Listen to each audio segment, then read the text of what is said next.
Under the guidance of Nuri Şahin, Borussia Dortmund's style of play has undergone a significant transformation, leading to drastic improvements across the board. Şahin has injected fresh ideas into the team, combining tactical innovation with the club's traditional attacking philosophy. Dortmund now play with a greater fluidity, discipline, and intensity, making them a formidable force. Here is how you can recreate Şahin's tactics in FC24.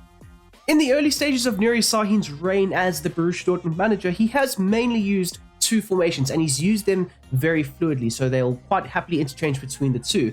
And that is a 3-4-2-1 system that they have used to build their attacks with and try and dominate and stretch their opponents, but they've also learned to defend in a 4-2-3-1 system and block.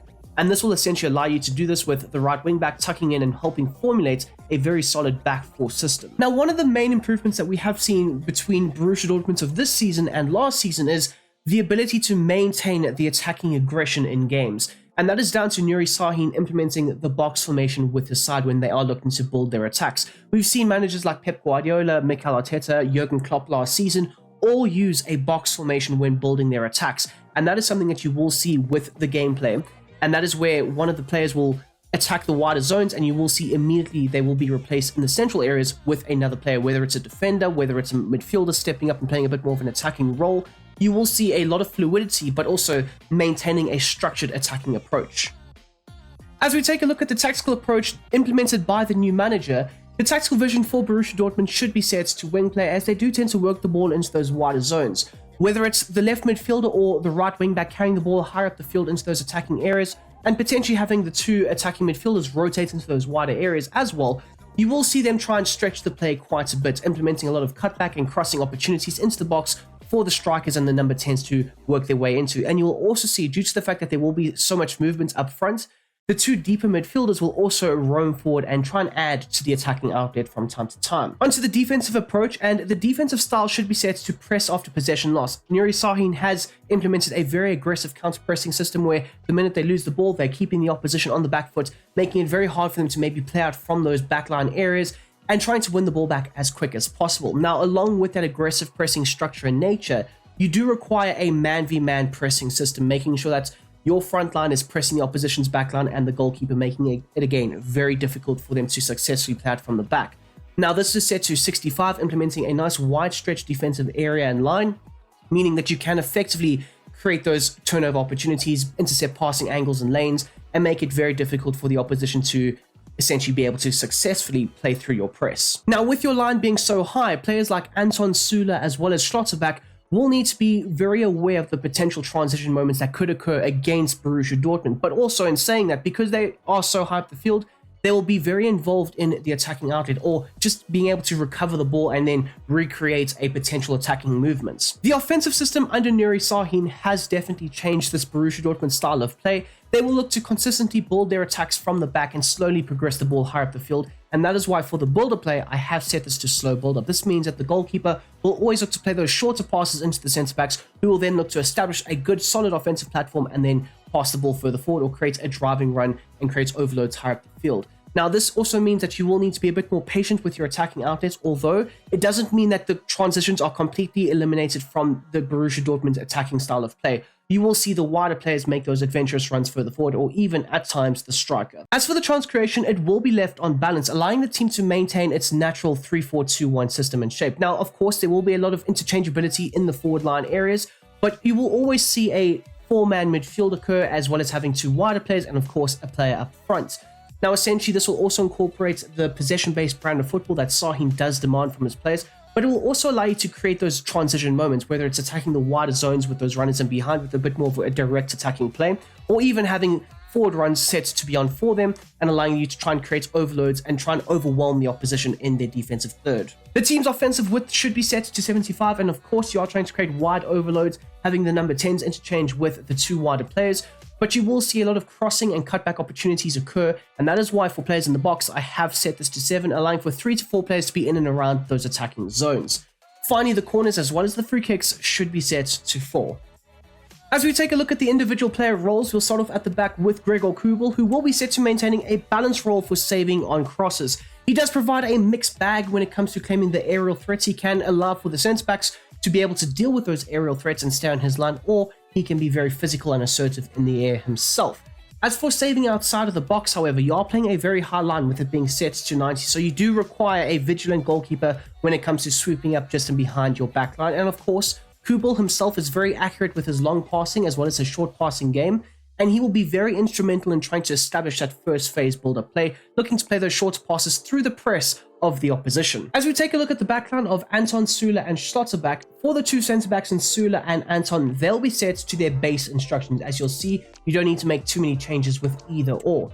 Now, one thing I did note was they are both very physically dominant in the air. They can win the ball back and then reset the play and essentially reset the attack and make sure that things are rotating efficiently and effectively from the backline regions. But they're also very capable of being able to play a hard line, often out-muscling the opposition who are trying to beat them along the ground. Now, for Anton, he is very calm and composed under pressure. He can play those longer balls further forward. He can play those line-breaking passes as well. And we saw that many times last season for Stuttgart.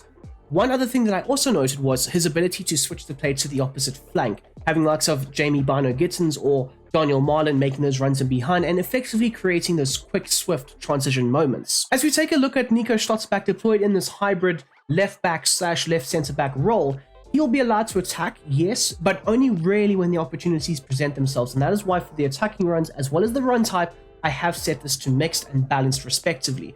You will see that he is very aggressive and imposing in the game, and he will look to step up and impose himself on the opposition wide players or potentially just their attackers coming down that right-hand side. Now, what these instructions will allow him to do is venture further forward, be involved in the attacking third, potentially whipping in crosses or being involved in the rotational play on the edge of the box. You will see him higher up the field, but also because he will be deployed as that hybrid left-sided centre-back, he will be able to drop back into position, and he does have the recovery pace to bomb up and down that left-hand side.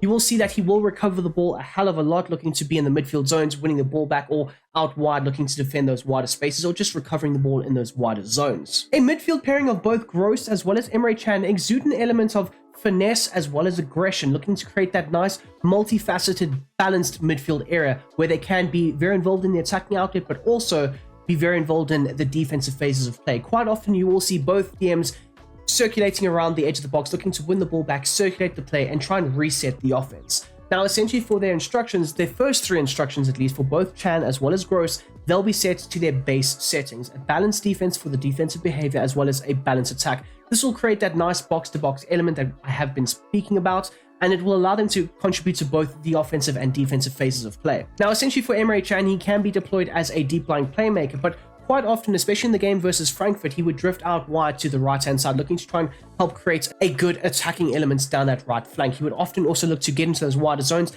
and whip in crosses for the attackers inside the box. Whereas the likes of Pascal Gross also had a very similar role where he can also be deployed as a deep-lying playmaker or potentially drift wide. Now, I would say that at least one of these players does need to be deployed as the deep-lying playmaker, and I've selected Pascal Gross to do so, as he will drop into those deeper spaces, collect the ball, receive passes from the centre-backs, and then look to progress it further forward, either playing line-breaking passes or possibly just looking to rotate the play in those central areas. One thing is for sure though, both of the DMs will be situated on the edge of the box, either looking to facilitate and create an attacking movement or potentially creating a shot opportunity for themselves. Now onto the right wing back of Ryerson, or it could be Jan Kuto, and he'll be set to join the attack as well as overlap. Quite often you see the right wing back for Borussia Dortmund bombing down that right hand side, hugging the touchline as much as possible, as well as supplying crosses and cutback opportunities inside the box for the attackers. Now you'll also see I have set him to stick to position, and the reasoning for setting this player to a right wing back instead of a right midfielder is you want to still help formulate that back four system, having him drop quite deep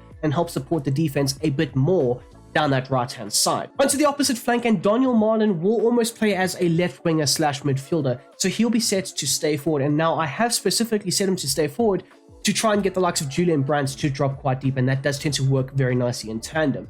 But you do tend to see him staying slightly high up the field and being a bit more of a transition attacker in brief moments down that left-hand space, waiting for the potential switch from a player like Anton or Emre Can to try and fire that ball into him in transition. You'll see here for the chance creation, I have left this on balance width, and this will allow him to either enter the central areas and attack almost as a secondary striker, or potentially stay out wide and be a bit more of a touchline winger.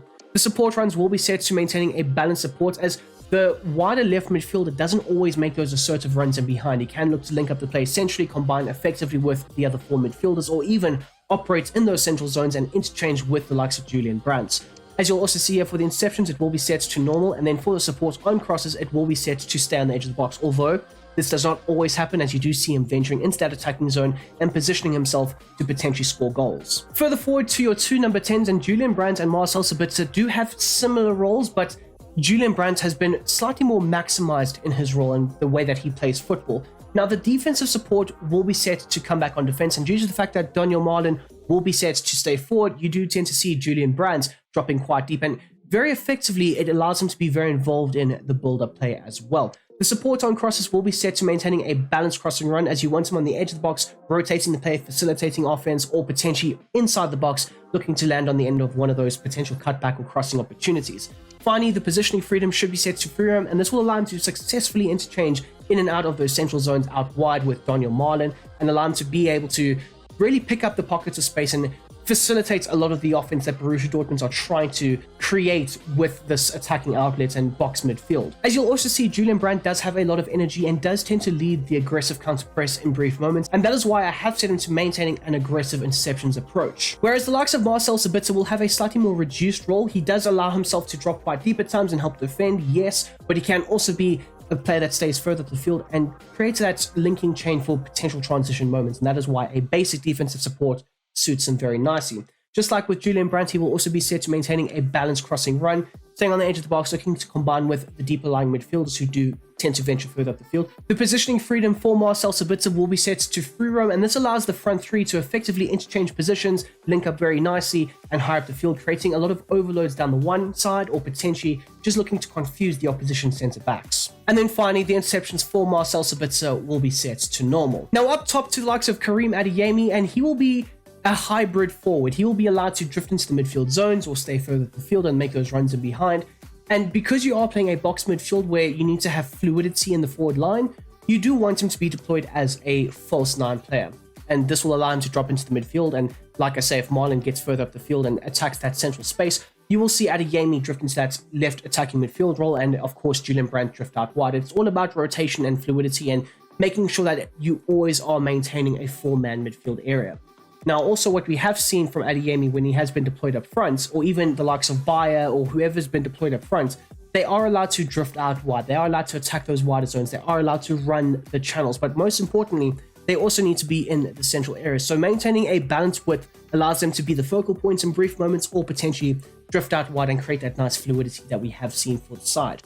Now, for Adeyemi specifically, his interception should be set to aggressive, as he does tend to press the goalkeeper with some pace, or even the centre backs on the ball, looking to try and hurry up the offensive approach. And last but not least, the defensive support for Karim Adeyemi will be set to maintaining a basic defensive support. Now, for a player like Bayer, he'll also have a very similar role, but with a bit more structure to it, as he doesn't look to rotate nearly as much with the two number 10s. So he'll also be set to maintaining a balanced width. But the only real change that we do see is the mixed attack for the attacking runs. He will look to, yes, plays a false 9 every now and then, but also getting behind a fair amount, or play as a target player.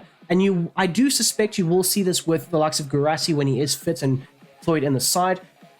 So yes, a mixed attack does suit a more physical, stronger player that can also be a bit more of a target man for the side. And there we go, people. That is how I would implement and replicate Nuri Şahin's Borussia Dortmund tactics, the 3-4-2-1/4-2-3-1 system that he has used through the first 2 games, as well as in their pre-season. I do hope you have enjoyed this video, and if you don't mind smashing that like button down below, as well as subscribing. We are on the road to 10,000 subs. We're almost there.